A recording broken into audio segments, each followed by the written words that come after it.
오늘은 아브라함과 요게벳 모세를 키웠다라는 제목으로 함께 말씀 나누겠습니다. 어제 우리는 아브라함 사라 이야기했죠. 이삭을 키운 부모의 이야기. 먼저 아브라함이 순종의 본을 보였고 또 이삭이 아브라함의 순종의 본을 따라하기 위해서는 아브라함과 또 이삭의 삶 속에서 강한 애착이 있어서 또 아브라함과 사라 또 이삭 부모와 자녀 사이에 이러한 정서적인 감정적인 이러한 모든 유기관계가 아주 좋았을 것이다. 그래서 자녀들과 좋은 애착을 가지고 믿음의 좋은 본을 보이는 부모가 될 수 있도록 기도하고 노력하자. 이렇게 함께 말씀을 나누었습니다. 오늘은 모세의 부모님들을 함께 살펴보겠습니다. 여러분, 아브람과 또 아므람과 요게벳 이 두 사람의 교육에 대해서, 자녀 교육에 대해서 생각해 본 적이 있습니까? 아마 거의 없으실 거예요. 이 두 사람이 자녀를 어떻게 교육했는지, 아니면 이들의 교육 방식에 대해서 성경을 통해서 보거나 아니면 말씀을 나누면서 설교에서 듣거나 그런 적은 거의 없을 겁니다. 그렇지만 결과적으로만 보면요, 모세의 부모님들은 정말로 교육의 전문가였어요. 왜 교육의 전문가였냐? 모세 위로 이제 아론과 미리암이 있잖아요. 모세 형제는 모세 또 아론, 미리암 이렇게 3남매가 있거든요. 근데 3남매가 다 하나님 앞에 쓰임 받았어요. 모세는 이스라엘 민족을 이끄는 영적 지도자로 쓰임 받았고, 아론은 이스라엘 민족의 첫 번째 제사장이 됐어요. 제사장 가문을 시작하는 그런 사람이 됐고, 미리암은 이 모세와 아론을 도와서 출애굽하면서 홍해를 건너자마자 하나님 앞에 찬양의 노래를 드린 사람이 누구예요? 미리암이잖아요. 이 광야 가운데 하나님께 기쁨의 찬양을 드리고 모든 백성들을 함께 이끌어가는데 모세를 도와줄 수 있는 그러한 영적 중보자가 되었다는 거예요. 자녀들 이만큼 키웠으면 훌륭하게 키운 거 아닙니까? 자녀들 모두가 다 하나님 앞에 쓰임받았잖아요. 그리고 그냥 쓰임받은 것이 아니라 민족을 위하여서 하나님께서 가장 큰 사람들로 쓰임받게 하시는 그러한 자녀들로 만들었단 말이에요. 우리 모든 믿음의 가정의 자녀들이 하나님께서 그렇게 사용하시기를 축복합니다. 하나님께서 쓰시는 자녀, 그렇게 만들면요, 어느 교육보다 성경적인 교육이에요. 그리고 그렇게 쓰시는 자녀들이 개인의 삶이 아니라 민족을 위해서 쓰이게 된다면 그것만큼 더 좋은 것이 없죠. 우리 모든 자녀들에게, 우리 모든 손자 손녀들에게 그러한 은혜가 있도록 기도할 수 있는 영적 부모 또 모든 믿음의 성도들 되시기를 바랍니다. 자, 그럼 이제 이 가정이 어떻게 자녀를 양육했을까? 그것들을 한번 생각해 보아야 되겠죠. 모세의 부모님 또 아므람과 요게벳은 같은 지파끼리 결혼했습니다. 레위 지파의 남자와 레위 지파의 여자가 결혼하게 되었습니다. 근데 당시에 이 애굽 땅 이집트에는요, 히브리 민족을 약화시키기 위해서 그 바로 왕이 아주 못된 정책을 써서요, 이제 태어나는 남자아이는 다 나일강에 던지라, 이런 끔찍한 명령을 내렸습니다. 그런 환경 가운데 모세가 태어났죠. 근데 모세의 부모님은 이 모세를 보면서 그 모세가 너무 잘생긴 것을 보고 이 아이를 차마 나일강에 던질 수가 없어서 석 달을 숨겨서 키웠습니다. 그냥 석 달을 숨겨서 키운 것이 그럴 수 있지, 부모가 자녀를 사랑하니까 이렇게 생각할 수 있지만, 이 모세를 숨겨서 키우는 것, 이것 때문에 아버지 어머니뿐만이 아니라 모세의 위에 있었던 미리암과 아론까지도 다 몰살당할 수 있는 그런 위험임에도 불구하고 이 모세를 석 달 동안 숨겨서 잘 키운 거예요. 왜냐하면 이 아이가 너무 범상치 않아서 보였기 때문에. 태어나자마자 이 아이에게 무엇인가 하나님께서 이 아이를 통해서 하실 일이 보였던 거예요. 우리 믿음의 부모들에게 이러한 영적 은혜가 있기를 축복합니다. 자녀들을 바라볼 때마다 하나님께서 이 아이들을 통하여서 하실 일을 봐야 돼요. 그냥 외모만 보는 것이 아니라 그냥 얘가 예쁘다, 눈, 코, 입이 예쁘다 이런 것이 아니라 하나님께서 이 아이를 향한 계획이 무엇일까? 또 하나님께서 이 아이를 어떻게 축복하실까? 어떻게 쓰실까? 이런 것들을 영적 안목을 통하여서 자녀를 바라볼 때 그 부모가 이 자녀를 온전한 길로 인도하게 될 줄로 믿습니다. 그렇지 않았으면, 그걸 못 봤으면요, 다른 부모와 똑같이 나일강에 그냥 떠내려 보냈을 거예요. 그렇지만 그것을 보고 구별할 수 있었으니까 끝까지 이 생명을 지키는 거 아닙니까? 하나님의 계획을 보는 부모가 생명을 지키는 거예요. 그 하나님의 눈으로 영을 보는 부모가 아이를 지킬 수 있는 것이고, 그러한 믿음의 눈을 위해서 기도하셔야 되죠.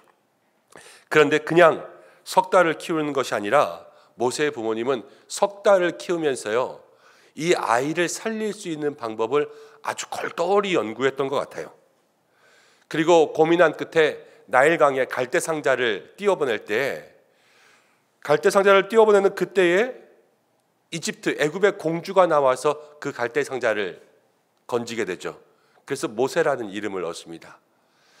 다 하나님의 섭리고 다 하나님의 은혜, 하나님의 계획인 줄로 믿습니다. 그렇지만 이 모세의 부모님을 생각해 보면 우리가 인간적으로, 상식적으로 이 석 달 동안 석 달만 아이를 키우고 이제는 안 되겠다, 이 아이를 더 이상 키울 수 없다, 생명을 포기하진 않을 거 아니에요. 끝까지 포기하지 않은 사람의 부모 아닙니까? 그래서 이 아이를 살릴 수 있는 그러한 모든 방법을 두 사람이, 온 가족이 연구했을 거예요. 그래서 나일강가에 애굽의 공주가 목욕하러 나오는 시간, 그 시간을 맞춰서 그 시간에 아이를 발견할 수 있게 그렇게 그 애굽의 공주를 향해서 아이를 띄워보냈습니다. 그래서 애굽의 공주가 모세를 발견했죠. 발견하고 아이를 건지는 순간 누가 나갔냐면 미리암이 나갔어요. 미리암이, 모세의 누나가. 그래서 애굽의 공주 앞에 나아가서 무엇이라고 이야기했냐면, 공주님, 내가 이 건진 아이를 위해서 히브리 여인 중에서 젖먹일 수 있는 유모를 데려옵니까? 그렇게 해서 이 아이를 키우게 하면 어떻습니까? 이렇게 말을 꺼냈습니다. 이때 미리암의 나이가 몇 살이었냐면요, 8살 정도 돼요. 8살 정도.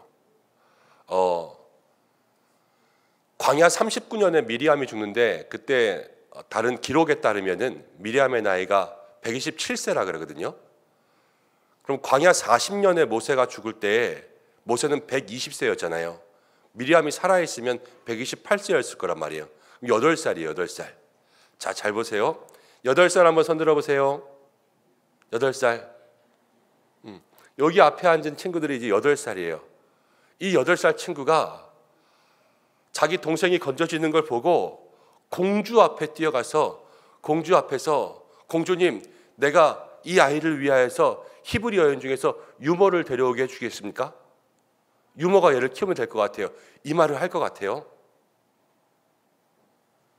8살의 아이로서 그 이집트의 공주 앞에 나가서 그런 말을 한다는 것은 쉽지 않아요. 생각해내는 것뿐만이 아니라 말을 한다는 것조차 쉽지 않아요.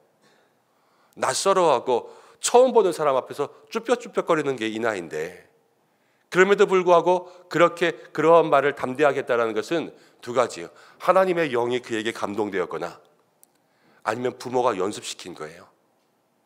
저는 두 가지가 다 있을 거라고 봅니다.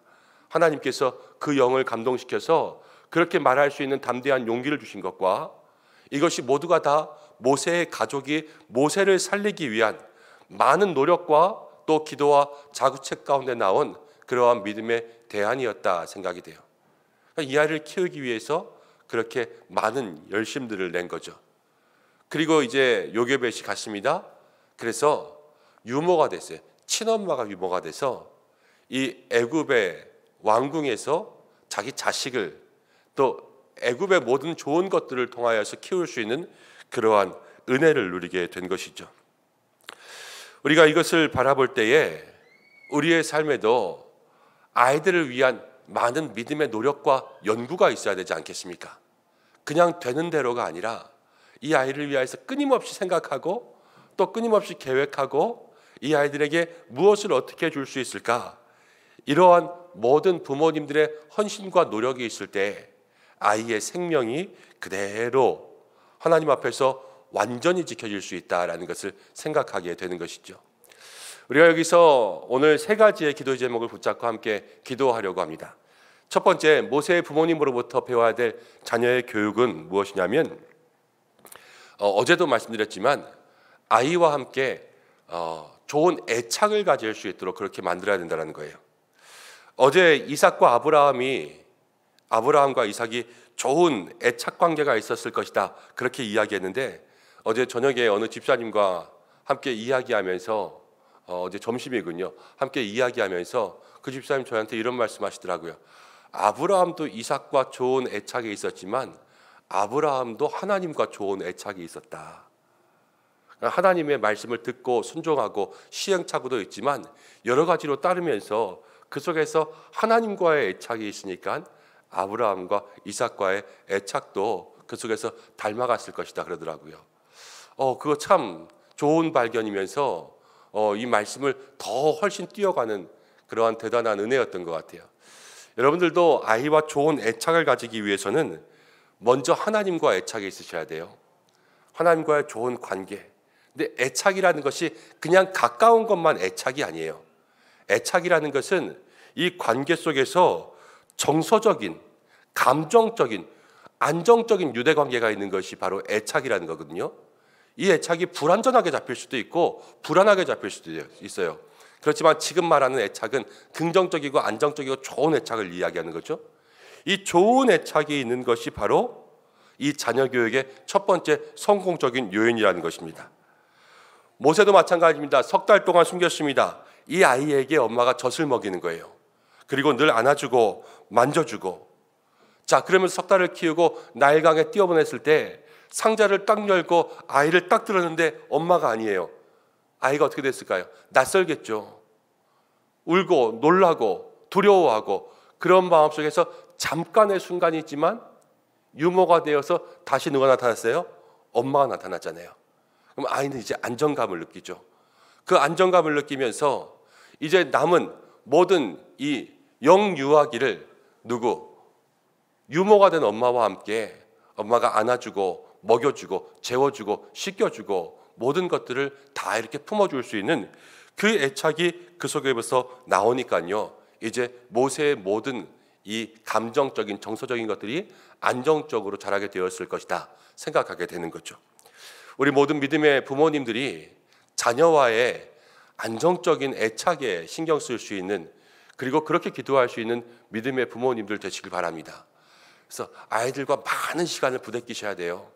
특히 어렸을 때 아이들과 좋은 시간들을 많이 보내고 아이들을 많이 만져주고 쓰다듬고 품어주고 안아주고 손을 붙잡아주고 눈을 맞춰주고 입을 맞춰주고, 그러면서 아이들에게 좋은 감정적인 애착이 생길 수 있도록 그렇게 하셔야 돼요. 그리고 나서 이제 둘째로, 모세는 어릴 적부터 이제 부모님에게 신앙의 교육이 있었다라는 것을 생각할 수 있습니다. 아므람과 요게벳 둘 다 어떤 지파였냐면 레위 지파였어요. 레위 지파. 요게벳은요, 이제 부모님으로서 유모가 되었지만 모세에게 철저한 신앙 교육을 시켰다고 생각이 듭니다. 왜냐하면 애굽에서 자란 모세잖아요. 애굽의 궁전에서 자란 모세, 제일 좋은 곳에서 자란 모세인데요, 이제 히브리인들의 믿음, 신앙 가운데서 자란 모세가 아니란 말이에요. 그런데 저가 광야의 떨기나무 속에서 하나님을 만났을 때 그 하나님을 경외하면서 응답했던 모세의 모습들이나, 이제 광야에서 이스라엘 백성들을 인도할 때마다 기도하고 묻고 회개하고 중보하고 이러한 모습들이요, 모세가 광야에서 하나님 영접한 게 아니잖아요. 모세는 이미 준비가 되어 있었어요, 그때. 그럼 언제 준비됐냐? 어머니로부터 어렸을 때 그것들을 배운 것밖에 없어요. 광야는 딱 들어가자마자 80살 되었을 때 하나님을 만났죠. 그리고 40년 동안 도망다니고 쫓겨다니는 동안은 기록이 없잖아요. 그러나 애굽에서의 생활, 그 어머니가 했을 때 그때로부터 하나님의 역사, 하나님의 이야기, 신앙의 이야기, 기도의 이야기를 들었을 것이다. 우리가 이렇게 생각할 수가 있습니다. 어려서부터 신앙생활을 하는 것, 그것이 중요한 것이죠. 여러분, 아이들이라고 그냥 생각하는 것이 아니라 어리지만 하나님 앞에서 성도예요, 성도. 거룩한 백성이라는 거예요. 우리만 거룩한 백성이고 그냥 아이들이 아니라 정말로 모든 아이들이 거룩한 백성이에요. 하나님의 자녀. 그리고 이 아이들의 마음속에 누가 계십니까? 예수님이 계시는 거예요. 이 마음이 우리보다 작고 또 이 마음이 좁다고 생각해도 이 마음의 보좌예요. 우리와 똑같이 예수님이 계시는 거예요. 그리고 어려서부터 예수님을 보고 듣고 만지고 체험한 신앙은 우리가 주일날 말씀을 하는 것처럼 절대로 하나님을 떠나지 않게 될 줄로 믿습니다. 그 어려서부터의 신앙에 대한 모습과 또 이제 매일의 신앙 교육이 중요해요. 어렸을 때 아이들 보면은 이제 학교에 다녀오지 않습니까? 학교에 다녀와서 집에 딱 들어가면서 학교 다녀왔습니다. 가방 툭 던지고 하루 종일 놀다가 그 다음날 학교 갈 때에 학교 가겠습니다. 가방 드는 그런 아이들도 있잖아요. 그런 아이들 건강하게 잘 크지만 공부하는 데 있어서는 조금 모자랄 수 있어요. 그렇죠? 학교 다녀왔습니다. 가방 탁 던지고 그 다음날까지 가방 한 번도 안 열어보는 친구들. 그런데 반대로 생각해 보세요. 교회 다녀왔습니다. 교회 가방 툭 던지고 그 다음 주에 교회 갈 때 그 가방 다시 집어들면 학교는 하루에 한 번 가지만 교회는 일주일에 한 번 가요. 그럼 그 아이에게 신앙적인 교육과 배움이 자라갈 수 있겠습니까? 없어요. 그건 불가능한 일이에요. 아이들과 함께 어려서부터 금방 끝낼게 미안. 이제 아직 하나 남았는데 어떡할까? 자, 아이들과 어려서부터 신앙교육을 하기 위해선 매일매일의 삶 속에서 여러분 잠깐이라도 기도, 말씀을 나누고 함께 성경을 읽는 그러한 믿음의 노력들이 매일매일 있을 때 그 속에서부터 하나님께서 그 아이의 인생들을 책임져 주시는 줄로 믿습니다. 셋째는요, 모세에게 있어서 부모가 가르친 것, 정체성을 가르쳐요. 정체성. 나는 누구다라는 것. 모세는 애굽에 살았지 않습니까? 그것도 왕자로. 그런데 애굽 사람이 히브리 사람을 괴롭힐 때 누구 편을 들었냐면 히브리 사람 편을 들었어요. 자, 생각해 보십시오. 우리 자녀가 혹시라도 공부할 기회가 생겼는데 미국에 가서 공부하다가 시민권을 얻을 수 있게 되었다. 그러면은 여러분들은 그 시민권을 얻으라 그러겠습니까? 안 얻으라 그러겠습니까? 저는 얻으라 그럴 것 같아요. 뭐 그건 나쁜 거 아니잖아요. 그런 기회가 또 있으면 아이에게 도움이 됐다면 그래 너 그렇게 하는 것도 좋다. 또 여러 가지로 이렇게 생각할 수 있으니까 저는 어렸을 때 그런 기도는 한 적이 있어요. 하나님 미국 시민권 생길 수 있으면 생겼으면 좋겠습니다. 왜냐하면 그럼 북한에 갈 수 있을 것 같은 그런 마음이 있어서 우리나라 국적을 가지고 북한을 마음대로 갈 수는 없지만 또 다른 나라 국적으로는 좀 갈 수 있는 길이 열리잖아요. 그래서 나중에 통일 전에 그런 것들이 있으면 좀 북한에 갈 수 있었으면 좋겠다 이런 생각을 한 적은 있었어요. 근데 아이들도 또 어떤 기회들이 생길지 모르지 않습니까? 그렇게 생각하면요, 애굽은요 그 당시에 제일 좋은 나라였어요. 그 애굽의 시민이 된다는 것은 정말 세상 사람들이 이야기하면 복 중에 복이죠. 그렇지만 그 속에 살면서 가장 좋은 곳에 있으면서 모세는 누구 편이었냐면요, 늘 히브리인 편이었어요. 그건 자기가 누구라는 생각이에요. 히브리인이라는 생각이죠. 이 어렸을 때로부터 정체성이요, 커서도 불의한 일을 봤을 때에도 모세가 히브리인이 되게 만들었다는 거예요. 그럼 우리 자녀들에게 무엇을 줘야 되냐? 믿음의 정체성을 줘야 돼요. 믿음의 정체성이 있으면요, 그 속에 나는 그리스도인이다. 이 마음이 어렸을 때부터 커서도 애굽과 히브리인을 볼 때 히브리인이었잖아요. 커서도 죄와 선을 볼 때 선이 되는 거예요. 커서도 불의와 믿음을 볼 때 믿음을 선택할 수 있는 거죠. 혹시나 자라가면서 그러지 않아야 되겠지만 조금 신앙에서 멀어질지라도 어려서부터 정체성, 나는 성도다 그런 생각이 있으면, 우리가 한국 사람이다 그러면 외국 가서 살다가도 한국 돌아가고 싶다 이런 마음이 있는 것처럼 어려서부터 그리스도인이라는 정체성이 있으면요, 세상 가운데 바빠 조금 멀어졌어도 언젠간 교회에 돌아가야지 이런 마음을 평생 가지고 사는 거예요. 내가 언젠간 돌아가야 돼서 다시 교회 나왔습니다. 이런 믿음의 고백이 교회에 등록하면서 있다니까요. 그것이 어디서부터 생긴다? 어렸을 때 이 아이들의 마음속에 정체성을 심어주는 거죠.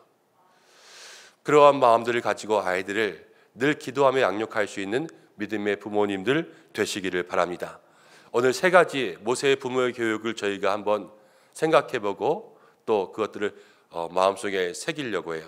첫 번째, 어렸을 때부터 좋은 애착을 가질 수 있도록 아이와 늘 함께 부대끼고 살을 맞대는, 또 함께 기도하는 그러한 신앙의 사람들이 되라 말씀드리고, 두 번째는 이제 이 아이에게 어렸을 때부터의 신앙교육, 매일의 신앙교육이 있을 수 있게, 그리고 이 아이들에게 그리스도인들의 정체성이 있을 수 있게 그렇게 함께 교육할 수 있는 믿음의 가정들, 형통을 가르치는 부모, 형통을 배우는 자녀들 되시기를 바랍니다. 함께 기도하겠습니다. 우리 이 시간 말씀 생각하면서 좀 기도하기 원합니다. 하나님, 우리의 자녀들을 향하여서 귀한 믿음의 축복이 있게 도와주시고, 모세, 아론, 미리암 다 하나님 앞에 쓰임 받았지 않았습니까? 하나님께서 사용하시는 귀한 믿음의 자녀가 되게 도와주옵소서. 우리 이렇게 함께 기도하고, 오늘 모세의 부모처럼 아이와 함께 좋은 애착을 가질 수 있도록, 또 모세의 부모처럼 어렸을 때부터 철저하게 신앙의 교육을 할 수 있도록, 또 모세의 부모님처럼 우리 자녀들에게 정체성을 줄 수 있도록, 그렇게 함께 교육하는 우리의 가정이 될 수 있도록 역사해 주시옵소서. 우리 자녀를 위해서 잠시 기도하겠습니다.